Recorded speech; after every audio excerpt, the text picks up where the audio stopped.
اچھا اس کے اندر ہے جی کہ ابو داؤد 3671 اور ترمذی 3026 مولا علیہ السلام کا جو شراب پی کے نماز پڑھانے کا واقعہ، جس کے اوپر ڈاکٹر سارہ رحمہ اللہ کے بھی کافی خلاف ہو گئے تھے لوگ، تو کہتے ہیں کہ ٹھیک ہے اس وقت اگر نہیں ہوئی ہوگی، مطلب حرمت نازل نہیں ہوئی ہوگی، لیکن ایسا صحابی اور وہ جس نے حضور کے زیر اثر تربیت پائی ہے صلی اللہ علیہ وسلم، وہ شخص بھی مطلب ان کاموں میں ملوث ہے۔ میرے بھائی بات یہ کہ پہلے اصول کو طے کرنا ہے اہل سنت نے۔ کیا اہل سنت ہمیشہ قرآن پاک میں سورۃ النساء کی تفسیر میں یہ واقعہ لکھتے آئے ہیں؟ سارے لکھتے ہیں۔ یہ ڈاکٹر اسرار صاحب نے کوئی نیا واقعہ نہیں بیان کیا۔ ڈاکٹر اسرار صاحب جب اپنی کلیریفیکیشن دے رہے ہیں، میں اس کی صحت یا ضعیف ہونے پہ نہیں اس وقت بحث کر رہا، میں یہ کہہ رہا ہوں کہ ڈاکٹر اسرار صاحب جب یہ کلیریفیکیشن دے رہے ہیں کہ اس زمانے میں اگر کسی نے پی تھی تو اس کے اوپر کوئی گرفت نہیں ہے، کیونکہ اللہ تعالیٰ نے اس پہ گرفت نہیں کیا۔ اس کو ہنگامہ اہل سنت نے بھی باز کھڑا کیا۔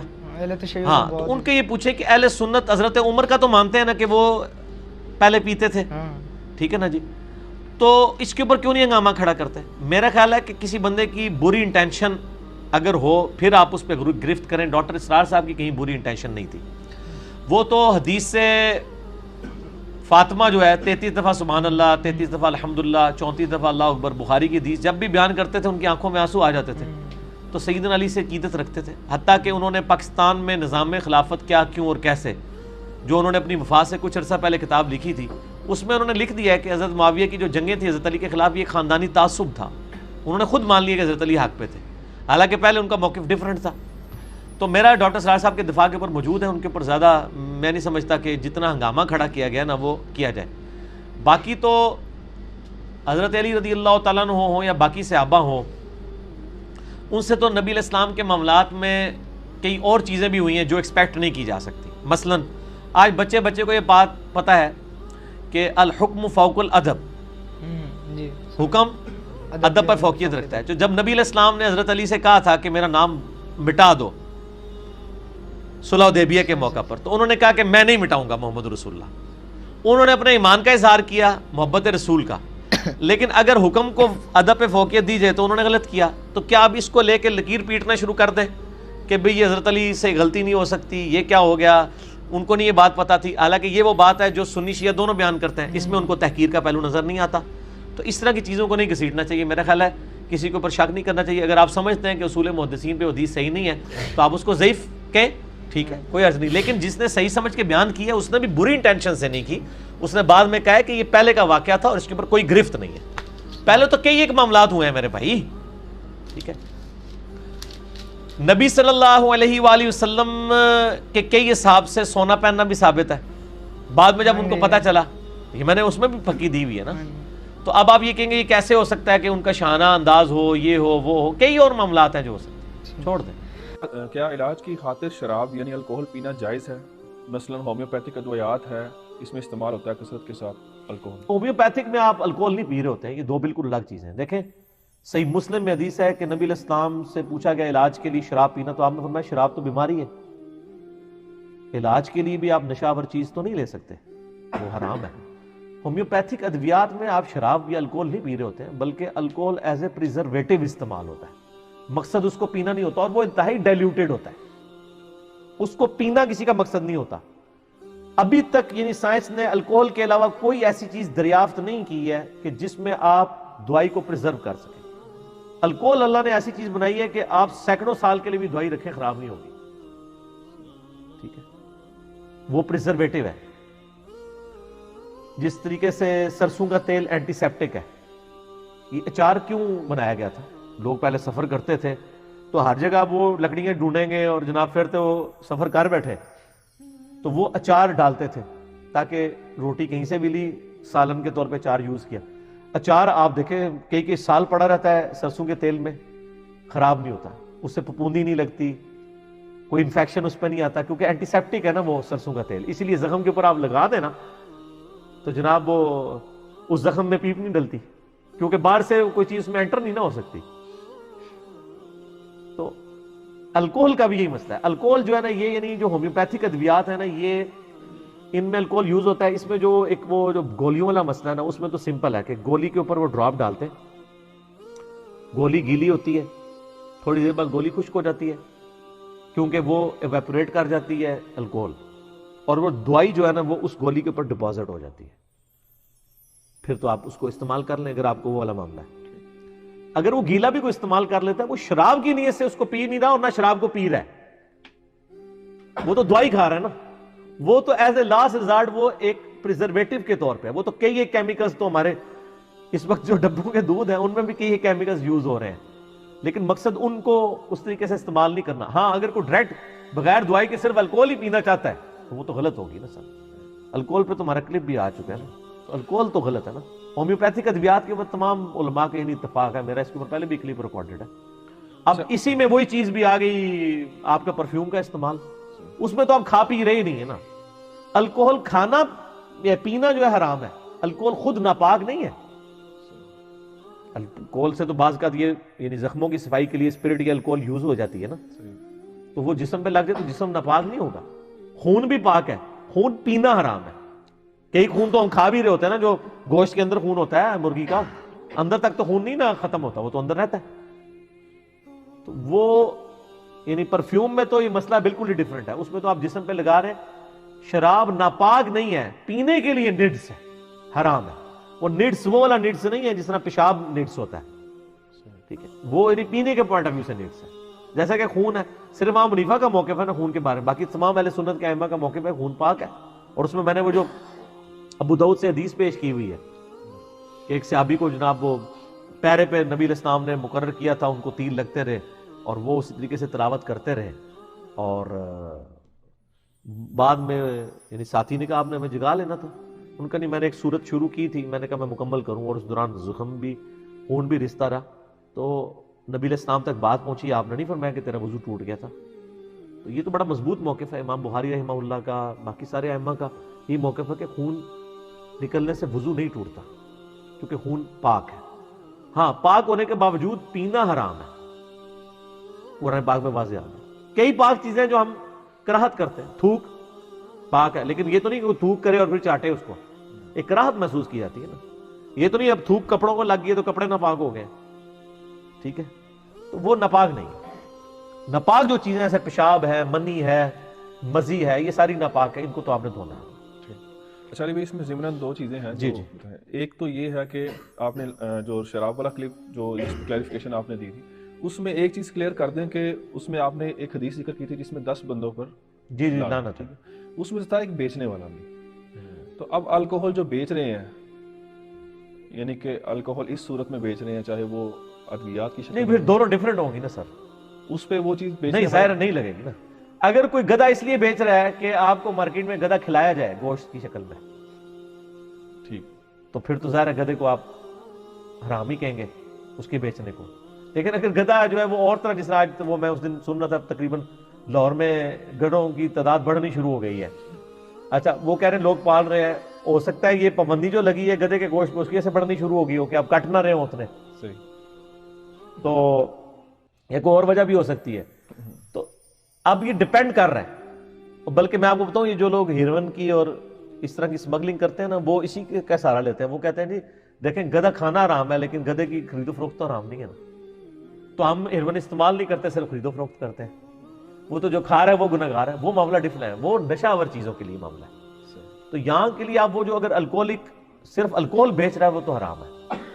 اگر یہ یعنی ایز اے پریزرویٹو یہ چیزیں یوز ہو رہی ہیں تو وہ تو معاملہ بالکل ڈفرنٹ ہے, وہ اس حکم میں لائے نہیں کرے گا. دین کی یعنی تھیم کو بھی سمجھنا چاہیے کہ کس چیز کو کس وجہ سے منع کیا گیا. اچھا دوسرا تھوڑا سا باریکی والا ہے اس میں ضمن کہ اکاؤنٹ سروسز کی جو فرمز ہوتی ہیں وہ اصل میں کلائنٹ مطلب جو الکوہلک آئٹم بیچتے ہیں ان سے وہ جو مطلب ان کے بناتے ہیں وہ واچرز وغیرہ بناتے ہیں, آگے سے وہ سارے ٹیکسز وغیرہ نا آگے گورنمنٹ کو دینے ہوتے ہیں. وہ سارے جو پرچیاں بناتے ہیں وہ اکاؤنٹ سے ریلیونٹ جو لوگ ہوتے ہیں ان کی جو سیلریز ہے وہ جائز ہوں گی اس کے اوپر؟ سر وہ اسی کے اوپر ڈیپینڈنٹ ہے نا. اگر تو وہ شراب بیچ رہے ہیں تو حرام ہوگی, اگر ادویات والا معاملہ ہے تو حلال ہوگی, کیونکہ وہ فی نفسی وہ چیز نہیں ہے نا سر. لیکن یہ ڈائریکٹ انوالو نہیں ہے اس میں, یہ ایز اے تھرڈ پارٹی آپ کہہ لیں. وہ تھرڈ پارٹی کا ڈائریکٹ بھی ہو تب بھی نہیں ہے, تو تھرڈ پارٹی تو ویسے ہی لاتا ہوگا. اصل اس تھیم کو سمجھنا, جب وہ خود چیز ٹھیک ہو گئی تو اس سے اس کی کورالریز ہے نا, یہ آپ جتنی مرضی کریں. اب آپ کہیں جی اگلا سوال آپ یہ کر دیں جی وہ جو گاڑی میں اٹھا کے لے کے جاتا ہے اس کا کیا بنے گا, اور بھی اس گاڑی کے ٹائروں میں جو واپرتا ہے اور جو پیٹرول پمپ والا اسے پیٹرول دیتا ہے اس کا کیا بنے گا؟ ٹھیک ہے، اس کی تو اینڈ ہی نہیں نہ ہوگا. یا ایھا الذین آمنوا لا تقربوا الصلاۃ، اے ایمان والو نماز کے قریب مت جایا کرو. آپ بس اتنا ہی پڑھ لیں، شارٹ کلپ بنا لو اللہ دا بھی، نعوذ باللہ. میرے بھی شارٹ کلپ بنائے ہوئے نا اس طرح ہی. اور وہ شارٹ کلپ جب میں اپنے خلاف دیکھتا ہوں نا، مجھے اپنے اوپر اتنا غصہ آتا ہے یار یہ کیا بکواس کر رہے ہیں. تو میں سوچتا ہوں ایک عام آدمی بھی یہی سوچتا ہوگا کہ یار یہ کیا بھئی، پوری بات کریں تو پھر پتہ چل جائے گا وہ بات کیا ہو رہی ہے. تو شارٹ کلپ تو کسی کے خلاف بھی بن سکتا ہے. اے ایمان والو نماز کے قریب مت جاؤ، لیکن پوری گل سن لینا، شارٹ کلپ نہ کٹنا. وَأَنْتُمْ سُكَارَىٰ، اس حال میں کہ تم نشے کی حالت میں ہو. اور ظاہر ہے کہ یہ آیت اس وقت کے لیے تھی جب اسلام نے ابھی شراب کے نشے کو مکمل طور پر حرام نہیں کیا تھا. شراب 3-4 سٹیجز میں حرام ہوئی ہے. اس کی فائنل حرمت آئی ہے سورۃ المائدہ میں جا کے، جہاں پہ اللہ تعالیٰ نے پھر دھمکی دی ہے کہ باز آتے ہو کہ نہیں.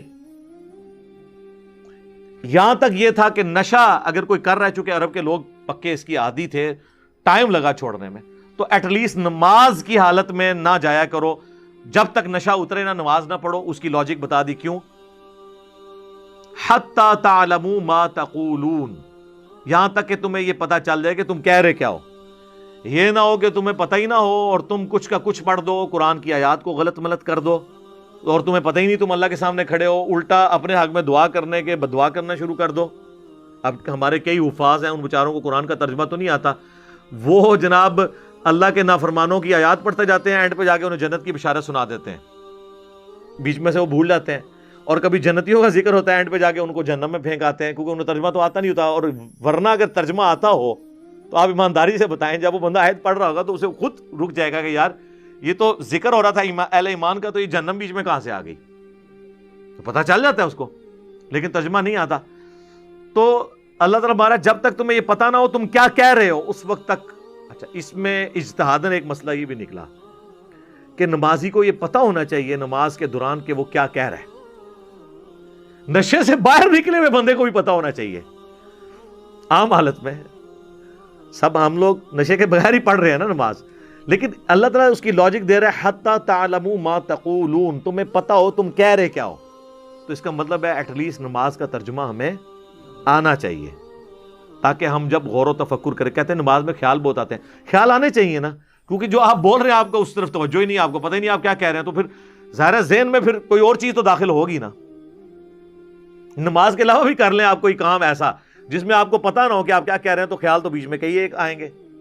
ٹھیک ہے، جس طرح لوگ اپنا کام کرتے ہوئے گانا گنگنا رہے ہوتے ہیں، اس وقت ان کے گانے کی طرف توجہ نہیں ہوتی نہ اس کے اشعار کی طرف، اور پیرلل میں اپنا کام کر رہے ہوتے ہیں، دماغ میں کچھ اور بھی سوچ رہے ہوتے ہیں، وہ گنگنا ویسے رہے ہوتے ہیں. بس اسی طریقے سے نماز بھی لوگ ویسے پڑھ رہے ہوتے ہیں جب ترجمہ ہی نہیں پتہ ہوگا.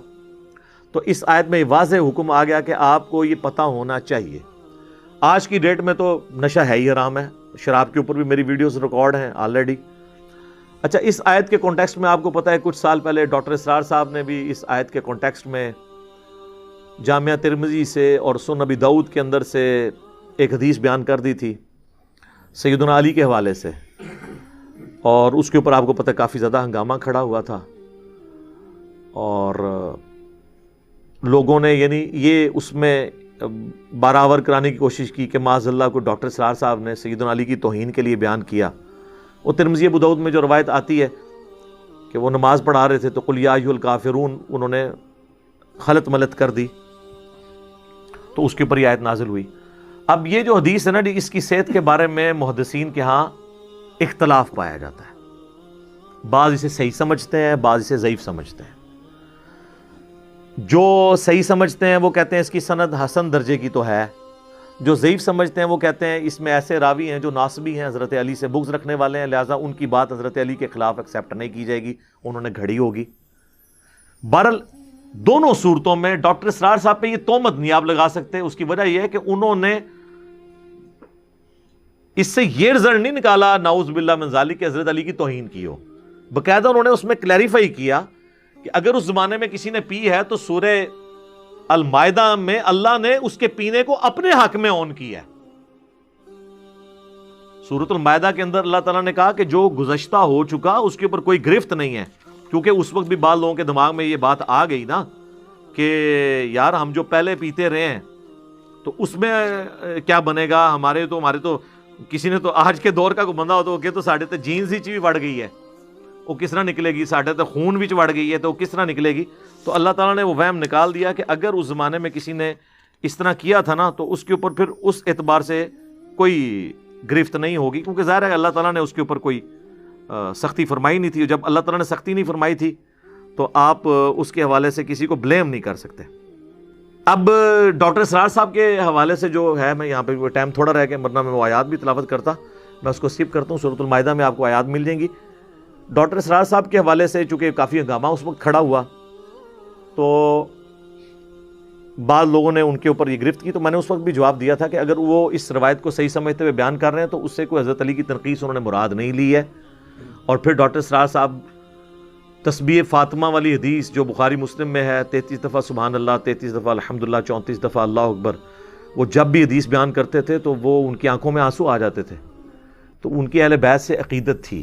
تو اس طرح ایک واقعے کو اٹھا کے کسی شخص کی آپ علمی اختلاف تو کر سکتے ہیں، لیکن اس کے بارے میں یہ فتویٰ نہ لگائیں کہ یہ فارغ ہو گیا. آپ علمی اختلاف کریں اور اس کو قائل کریں کہ یہ یوں نہیں، یہ یوں ہے. جس طرح ڈاکٹر طاہر القادری صاحب نے پھر جواب دیا اس وقت، پھر مولانا اسحاق صاحب نے بھی جواب دیا تھا کہ یہ اس میں ناسبی راوی ہیں اور اس کو ایکسیپٹ نہیں کرنا چاہیے. بہرحال آج کی ڈیٹ میں قرآن کا یہ حکم بالکل واضح ہے کہ نشے کی حالت میں کوئی نماز نہ پڑھے، اور اس سے اجتہاداً یہ مسئلہ نکل سکتا ہے جو یہ الفاظ ہیں کہ جب تک تمہیں یہ پتہ ہی نہ ہو کہ تم کیا کہہ رہے ہو. اس کا یہ مطلب نہیں کہ جسے ترجمہ نہیں آتا اس کی نماز ہی نہیں ہوگی.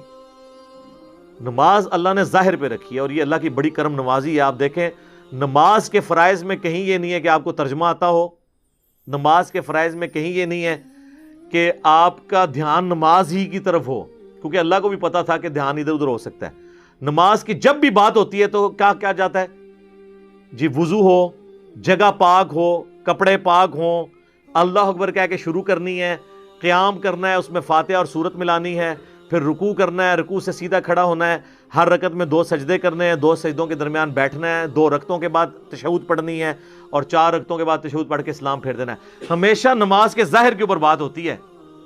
نماز کے فرائض بھی جو فقہاء نے لکھے نا جی، پہلا تکبیر تحریم ہے، دوسرا قیام ہے، تیسرا قرات ہے. کہیں آپ کو خشوع خضوع نماز میں توجہ ہونا، یہ آپ کو کسی فقہ کی کتاب میں نماز کے ارکان میں نہیں ملے گا. اسی لیے کہ اللہ تعالیٰ کو پتا تھا کہ ہر انسان ایک لیول پہ پہنچ نہیں سکتا، تو اس لیے ظاہری نماز کا بعض لوگ اس وجہ سے نماز پڑھنا بھی چھوڑ جاتے ہیں. تو میں وہ کہہ رہا ہوں کہ یہ ایک ڈیوٹی ہے، آپ نے ڈیوٹی دینی ہی دینی ہے. جیسے ایک سیکیورٹی گارڈ ہے، وہ اگر کہیں پہ باہر گیٹ کے باہر کہیں نوکری کر رہا ہے اور اس کے دماغ میں اور خیالات چل رہے ہیں اور پیرلل میں اپنا کام بھی دیکھ رہا ہے، تو ہم یہ نہیں کہیں گے کہ اس کو اب تنخواہ نہیں ملنی ہے، کیونکہ ذہن کے اوپر مکمل طور پہ تو کسی کی بھی گرفت نہیں کی جا سکتی، کسی خاص حد تک ہی کوئی کر سکتا ہے. تو اس لیے اللہ تعالیٰ نے یہ بینیفٹ اس حوالے سے تو امت کو دیا ہے. نظر آئے گا. میں آئرلینڈ میں مقیم ہوں. ہماری مسجد کے امام صاحب جو میرے دوست بھی ہیں وہ چرس پیتے ہیں.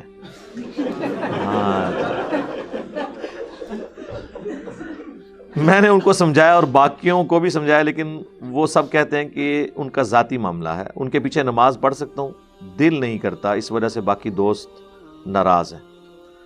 میرے بھائی اس چیز کو ٹیکنیکلی دیکھنے کی ضرورت ہے. آپ کا دل ان ائمہ مساجد کے پیچھے نماز پڑھنے کو کرتا ہے جو جھوٹی روایتیں، جھوٹی حدیثیں نبی علیہ السلام کی طرف منسوب کر رہے ہیں؟ تو میجارٹی کر رہے ہیں سارے. اور بخاری اور مسلم دونوں میں حدیث ہے، جس نے میری طرف جھوٹ منسوب کیا وہ اپنا مقام جہنم میں دیکھ لے. یہ جہنمیوں والی اپروچ کرنے والے علماء تو لاکھوں کی تعداد میں ہمارے ممبروں پہ بیٹھے ہوئے ہیں. اس وقت آپ کا یہ جو نازک دل ہے کیوں نہیں بھٹکتا؟ یہ پھڑکتا کیوں نہیں اندر کہ ان کے پیچھے ہم نمازیں پڑھ رہے ہیں؟ اب ہماری ویڈیوز کے بعد تو آپ کو ان کے کردار، عقائد و نظریات کھل کے سامنے آ چکے ہیں. جھوٹ بولتے ہیں اور قرآن میں جھوٹے پہ اللہ کی لعنت ہے، وہ ان کے اندر موجود ہے. تو یہ ساری خرابیاں موجود ہیں. ان کی ریشو پروپورشن اگر آپ کیلکولیٹ کریں تو عقیدے کی خرابی ان کے اعمال کی خرابی سے بڑی ہے. وہاں پہ بھی ہم ٹالریٹ کر رہے ہیں. تو اس طرح کے معاملات میں بھی ٹالریٹ کریں. آپ نماز پڑھیں، مسجد سے الگ نہ ہو، اس کا رزلٹ کوئی نہیں نکلنا، نقصان ہونا ہے. دوسرا یہ امامت کی شرائط میں سے نہیں ہے کہ کس شخص کا کریکٹر کیسا ہے. اس لیے آپ دیکھیں گے کہ آپ کو کسی حدیث میں نہیں ملے گا کہ فلاں کے پیچھے نماز پڑھو فلاں کے پیچھے نہ پڑھو. سارے فتوے ہیں ائمہ کے. فتوے ہوتے ہی اس وقت ہیں جب قرآن اور سنت اس معاملے میں خاموش ہو. خاموش اسی لیے کہ اسے اجتہاد کے اوپر چھوڑا گیا کہ بھئی اگر تیرا کوئی بہت زیادہ تیرا مسئلہ ہے تو ٹھیک ہے دوسری مسجد میں چلا جا, لیکن اسے حکم نہیں دیا گیا کہ آپ نے مسلمانوں کی جمعیت سے الگ ہونا ہے. اس چیز کی اسلام میں اجازت نہیں ہے. صحیح مسلم میں 4 شرائط آئی ہیں امامت کی. نمبر 1, جس کے پاس قرآن کا سب سے زیادہ علم ہو. جب ہم قرآن کے علم کی بات کرتے ہیں وہ کہتے ہیں جی قرآن کے علم سے مراد یہ کہ عمل بھی ہو. تو عمل تو اللہ کے فضل سے مفسرین قرآن بھی کوئی نہیں کر رہے ہیں. تو سارے پہلے ٹیسٹ میں ہی آپ کے سارے جتنے مفتی اعظم ہیں یہ بھی فیل ہو جائیں گے, جو کہانیاں کروا رہے ہیں. یہ بھی چھوٹے تو چھوڑ دیں, چھوٹے تو ان کی عبادت کر رہے ہیں. جو آلیہ ہیں ان کے چھوٹے چھوٹے بنے ہوئے گاڈز, ان کے عقائد خراب ہیں تو آگے کہاں چلیں گے؟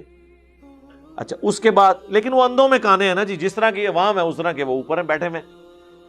قرآن کا علم بھی برابر ہو تو سنت کے علم میں بھی برابر ہو تو جس نے ہجرت پہلے کی, اس میں بھی برابر ہو تو جو عمر میں بڑا ہو. تو یہ امامت کی شرائط ہے. اس میں کوئی داڑھی شامل نہیں ہے, کوئی عقیدہ شامل نہیں ہے, کیونکہ اگر آپ عقیدے کی بات کریں گے تو پھر عقائد میں تو پھر کہاں تک بات جائے گی. کیونکہ جو لوگ اس معاملے میں سینسٹیو ہیں وہ تو کہتے ہیں بدعتی کے پیچھے بھی نماز نہیں ہوتی. اور مزے کی بات ہے اہل حدیث جو ہیں وہ بریلوی دیوبندیوں کو بدعتی سمجھتے ہیں, اور بریلوی اور دیوبندی اہل حدیث کو بدعتی اور وہابی اور گستاخ رسول سمجھتے ہیں. شرک کا معاملہ تو بعد میں ڈسکس ہوگا نا, پہلے تو جو بنیادی بات جو انہوں نے کہا کہ بدعتی اور بد مذہب کے پیچھے نماز نہیں ہوگی. تو صحیح بخاری کھول لیں, 694 نمبر حدیث ہے. حضرت ابو ہریرہ سے نبی علیہ السلام فرما رہے ہیں کہ ابو ہریرہ ایسے آئمہ آئیں گے جو نمازیں تمہیں غلط پڑھائیں گے, تم ان کے پیچھے نمازیں پڑھ لینا, ان کی غلطی کا وبال ان پر ہوگا. اور 695 نمبر حدیث ہے, حضرت عثمان رضی اللہ تعالیٰ عنہ کو جب محصور کر دیا بلوائیوں نے, وہ موب جو آیا ہوا تھا, تو کچھ اصحاب حاضر ہوئے, انہوں نے کہا کہ ہمارے امام تو آپ ہیں, مسجد پہ فتنے کے امام کا قبضہ ہے, کیا ہم اس کے پیچھے نمازیں پڑھ لیں؟ ہمیں ڈر ہے کہ ہم گناہ میں مبتلا نہ ہو جائیں. دیکھیں الفاظ. اور بدعتی کی ڈیفینیشن ہی خلفائے راشدین کے خلاف کھڑے ہونے والوں کے لیے, علیکم بسنتی و سنت الخلفاء الراشدین المہدیین. ابو داؤد ترمذی کی جو حدیث ہے اس میں الفاظ ہیں, میرے بعد تم نئی نئی بدعتیں دیکھو گے, ان سے بچنا, اور میری اور میرے خلفائے راشدین ہدایت یافتہ کی سنت کو لازم پکڑ لینا. تو ان سے بڑے تو کوئی بدعتی تھے ہی نہیں. آپ کو کہانی کرائے گی وہ یہودی تھے. حضرت عثمان نے کہا بھئی یہودی نہیں ہے, یہ میں بریکٹ میں کہہ رہا ہوں. انہوں نے کہا کہ نماز ہی مسلمانوں میں نیکی کا کام ہے اجتماعی طور پہ, نیکی کے کاموں میں ان کا ساتھ دو, برائی میں ان سے الگ رہو, یعنی ان کے پیچھے نماز پڑھو. اس سے امام بخاری نے رزلٹ نکالا ہے کہ باغی اور بدعتی کے پیچھے نماز پڑھنا درست ہے. تو اب ہم آپ کے مولویوں کے فتووں کو لے کے چلیں یا حضرت عثمان غنی کا فتویٰ مانیں؟ جی وہ بریلوی کہتے ہیں کہ جی دیکھیں صحیح بخاری میں جو مرتدین کا اور خوارج کا چیپٹر ہے اس میں عبداللہ ابن عمر کا قول لے کر آئے ہیں امام بخاری کہ عبداللہ بن عمر مخلوق میں سب سے بدترین قوم خوارج کو شمار کرتے تھے کہ وہ آیات جو کافروں کے بارے میں نازل ہوئی ہیں وہ مسلمانوں پہ لگاتے تھے. اور پتہ سے وہ کیا رزلٹ نکالتے ہیں کہ یہ قرآن میں جتنی توحید کی آیات ہیں یہ تو بت پرستوں کے بارے میں ہیں, اور یہ جو اہل حدیث ہے نا اس سے جو ہمیں توحید کی بات دے رہے ہیں نا تو وہ کافروں والی آیات ہم پہ لگاتے ہیں. یعنی وہ یہ کہنا چاہ رہے ہیں کہ کافر اگر بت کے آگے جھکے تو اس پہ آپ آیت لگائیں, ہم بابے کی قبر کے اوپر سجدہ کریں, ہم پہ نہ لگائیں. اگرچہ ہمارا جرم ان سے بڑا ہے کہ ہم نے کلمہ پڑھ کے غداری کی ہے توحید کے ساتھ. بھئی قرآن کی آیات تو جسے فٹ اسے گفٹ. وہ خوارج لگاتے تھے کس کے اوپر؟ حضرت علی کے اوپر. بھئی حضرت علی کے پیچھے تو نبی علیہ السلام کھڑے ہیں ان کے عقیدے کی اصلاح کے پیچھے, تمہارے پیچھے کون کھڑا ہے؟ احمد بریلوی, اشرف علی تھانوی, رشید احمد گنگوئی, مفتی احمد نعیمی. تو پیچھے وہ کھلوتے ہیں تو تسی کہہ رہے ہو تے آیتاں نہیں لگن گیاں. حضرت علی کی سپورٹ میں تو نبی علیہ السلام کھڑے تھے. تو کہتے ہیں دیکھیں مخلوق میں بدترین یہ تھے، لہٰذا یہ جو امام کعبہ یا اہل حدیث سب مخلوق میں بدترین لوگ ہیں. ہم نے کہا جی for the sake of argument agree. Abdullah bin Umar سے ہی پوچھ لیتے ہیں کہ جس کو آپ مخلوق میں سب سے بدترین کہہ رہے ہیں، کیا ان کے پیچھے نماز پڑھ لی جائے؟ ان سے بڑا فتویٰ تو کسی کا نہیں ہے نا.